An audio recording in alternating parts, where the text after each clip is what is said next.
Hey everybody. Well, I guess we should probably start with questions because I don't have really much to say. So, does anybody have any questions? Go ahead. Kind of the obvious question is, do you know what's next for you after losing the title? You know, I've been won it in July, right? How do I win a match with a broken hand, have the match of my life on top of the mountain, and I walk into the G1, shit the bed in the G1, and this is the next big thing I do since the G1. What I do tonight, I talked a big game, I talked a lot of crap about Cody Rhodes, and then what did he do? He out-wrestled me. He rolled me up. You plan for a guy, you think he's one way, and then he outsmarts you, and he beats you with a wrestling move. So, what's next for me? I don't know. I know I'll be at, what's the next King of Pro Wrestling? I'll be there. I'm sure I won't be doing much because I don't have a title and I got nothing to fight for. I don't know what's next for me. And after that, I don't know. There's a Super Junior tour. Unless I lose a bunch of LBs and try to be a junior, I don't think I'll be on that. And then what? Tag league. So I guess tag league. I don't know. Maybe I'm a tag team wrestler. I don't know because I'm not the U.S. champion. So I don't know what's next. Here's two questions. What can you learn from this, and how much did the G1 take out of you? Well, we'll do the first one first because I think that one, I was already kind of like running on. I felt like, when your iPhone says 20%, that's how I felt like I was walking into the G1. I'll be honest, you break a little bitty bone in your hand. It was just a small bone. It was just a soft bone, but they'll still take 8 to 12 weeks to handle or to heal if you're not wrestling. But I wrestle. I'm a wrestler. That's what I do. So if I can walk, I'm going to do the G1 every year. Because what Tanahashi, I don't want to get off. You know how I can get. I don't want to go off on a thing, but I want to be like a guy like Tanahashi. He's done 18 of these. He's tore about every muscle. He's got arthritis in every single one of his knees, and he's on every one. So I wasn't going to let a broken hand stop me. But even with that being said, it's in your mind. You're thinking about it. You're thinking about a broken hand. You're trying to have a good match. You're trying to beat the best. Those are the best 19 wrestlers in the world. The best heavyweight wrestlers, I'll clarify. And then me. I have to have two good hands. I have to have all my bones, all my muscles. I have to be in the best shape to hang with these guys. Who's out there right now? Ishii, Okada, Kenny, and Ibushi?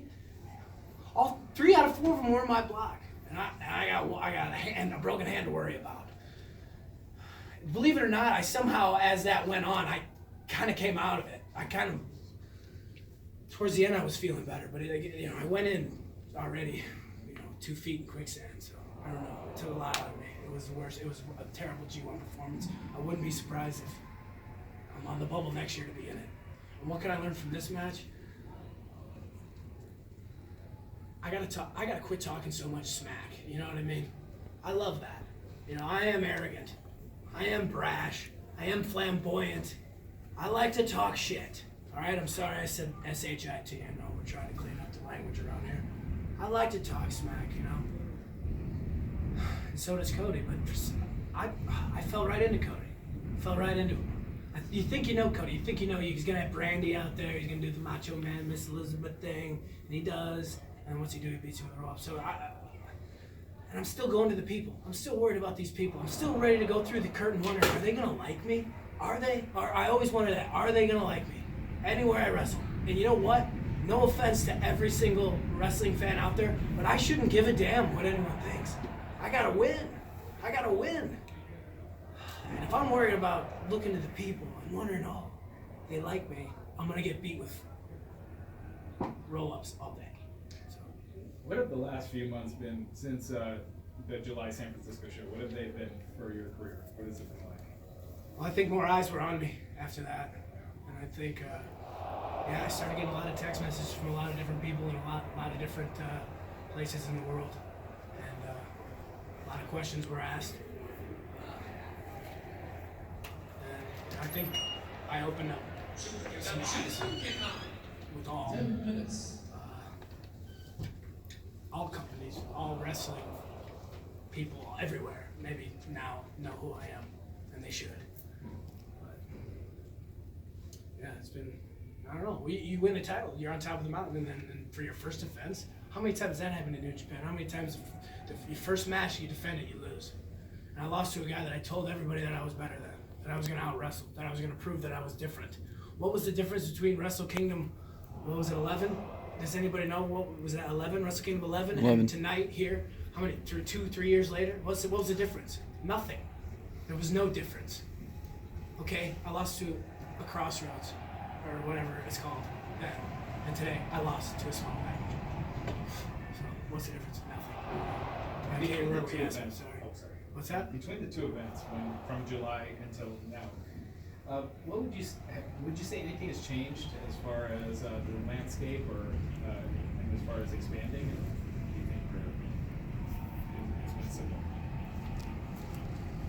Do you think it's been similar? I think it's been similar.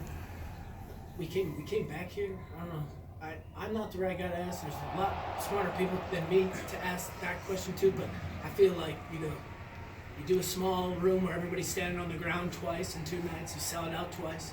You go to San Fran. You do very well there. Or no, you come here, then you go to San Fran, then you come back here. I don't know. To me, that might be. Is that a step in the right direction? I don't know. But I want to see this grow, and I want to see it go. No offense to Long Beach, no offense to California, but man, there's New York City out there, and I know where we're going. There's Chicago out there. There's Miami. There's Houston. There's pro wrestling fans all over our country, and all over Europe, and New Japan pro wrestling fans all over. So let's get our asses out of California. Let's go, and let's really grow this mother. I'm doing good with this effort thing. I really am, and I hope people are paying attention. You talk about you talk about the MSG card. Yeah. When you go there, do you hope to be on the card? Do you hope to be fighting for the U.S. Championship on there? Oh, dude, I hope to be on that. But first and foremost, I hope to be on that card. But obviously, yeah, you want to be in a big singles match fighting for a big championship. The U.S. Championship would be great. But as of right now, am I on that card? I don't know. What would you say? I don't know what I would say. We'll see.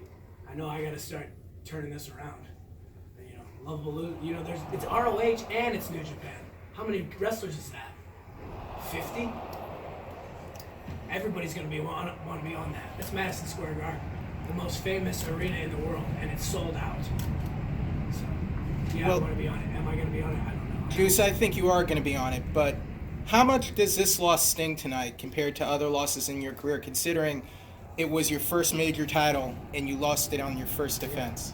You know, it sucks because I was kind of known for a while to be a loser. It's kind of like I was a loser. I lost. And every once in a while I won. And I surprised people. And then I won a championship. And I'll be honest, I got a little too big for my britches. I put my foot in my mouth and I talked a lot of crap. And I thought, or maybe I wished myself into. I acted like I was better. Maybe I wasn't. Maybe my head got a little bigger, but I don't know if my wrestling ability got any better. Has It your really stings. Has your respect increased or decreased for Cody Rhodes after tonight and some of the antics he and Brandy pulled? It is increased. It is.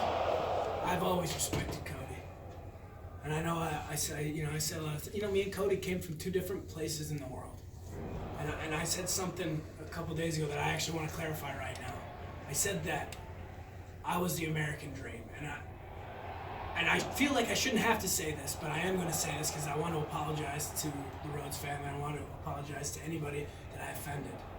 I did not mean that I was the American dream, Dusty Rhodes. I did not mean that. There was only one American dream, Dusty Rhodes. There will always ever be one American dream, Dusty Rhodes. I know that.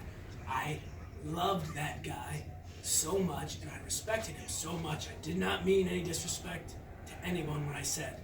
What I should have said, what I meant was, I am living my American dream. It is the American dream for me to get here. My version of that. I am not Dusty Rhodes, nor am I trying to be. But I looked up to him, and if a little bit of him is rubbed off to me, I'm better for it. So I want to apologize, especially to Dustin Rhodes, because I don't know if he took offense to that, but somebody told me that he might have, so I want to apologize. Sorry. Thank you.